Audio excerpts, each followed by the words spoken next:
kwarto din. Bali, 2 kwarto lang to. Nagkahalaga ng 65,000. Grabe mga laga. Ganito lang siya kalaki. Kaya sobra talaga yung cost of, sobrang mahal talaga yung cost of living dito sa Canada. Dito pag magre-rent ka lang ng apartment, na ganito kalaki. 5.5 to. Yan yung kusina. Yan. Tapos may isang room dito, bali tatlong kwarto siya. Yan.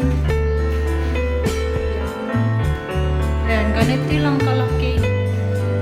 Ganito lang kalaki yung worth of 65,000.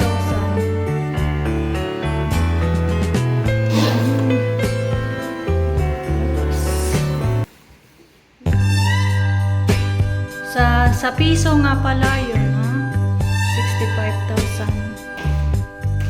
Tapos dito, sa pera nila dito, sa Canadian dollar, 1,600.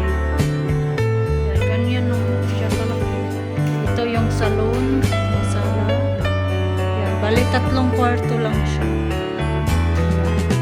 Ito yung kwarto namin dyan. Tapos lumipat kami nga pala sa nagdesisyon kami na lumipat ni Happy ng asawa ko sa maliit na apartment kasi nga sobrang mahal yung rent dito. 1,600 sa pera nila, tapos sa atin 65,000. Kaya parang, tapos 2 lang naman kami. Yan, 3 kwarto to.